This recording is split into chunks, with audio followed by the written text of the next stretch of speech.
Le gouvernement se compose du chef de gouvernement, des ministres qui peuvent recevoir l'appellation de ministre, ministre d'État, ministre délégué, secrétaire général du gouvernement et des secrétaires d'État. Le gouvernement exerce le pouvoir exécutif.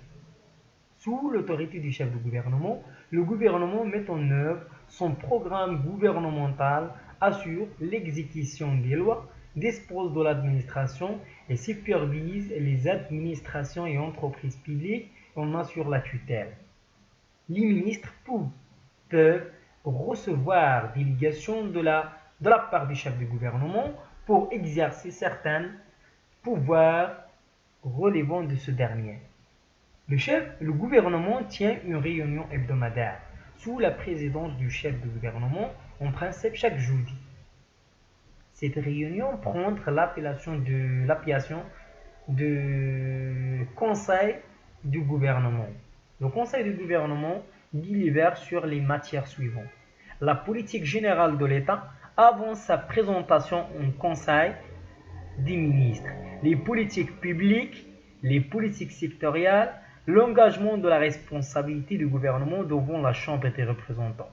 Les questions d'actualité liées aux droits de l'homme et à l'ordre public, les projets de loi, dont le projet de loi de finances, avant leur dépôt au bureau de la Chambre des représentants, les décrets, lois, les projets de décrets réglementaires, les traités et les conventions internationales avant leur soumission au Conseil des ministres, la nomination des secrétaires généraux et des directeurs centraux, des administrations publiques, des présidents d'universités, des doyens et des directeurs des écoles et instituts supérieurs.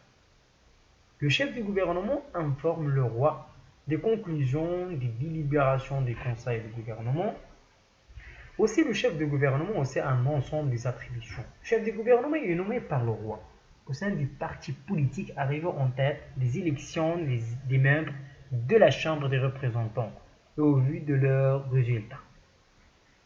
Les principales compétences du chef de gouvernement. Le chef de gouvernement propose au roi les personnalités à nommer comme membres du gouvernement.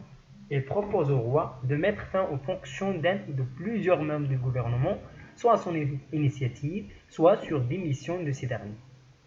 Il présente sa démission au roi, ce qui entame la démission collective du gouvernement. Il contresigne les dahirs du roi, sauf exception prévue par la Constitution. Il propose au roi la nomination à certains emplois supérieurs après délibération du Conseil des ministres. Il exerce le pouvoir réglementaire et peut déléguer certains de ses pouvoirs aux ministres.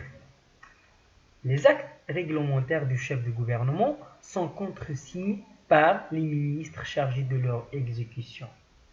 Il nomme aux emplois civils dans les administrations publiques et aux autres fonctions des établissements et entreprises publiques, sous réserve des fonctions relevant de la nomination par le roi.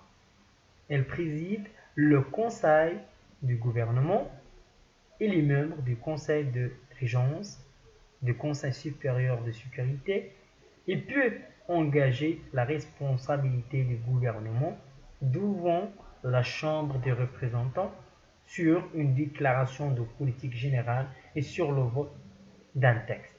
Il peut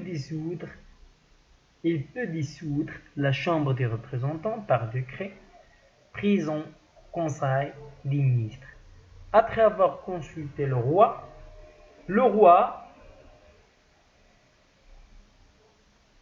le président de cette chambre et le président de la Cour constitutionnelle. Les actes réglementaires du chef de gouvernement sont contresignés par les ministres chargés de leur exécution. Donc le pouvoir, et ensuite le Parlement. Le Parlement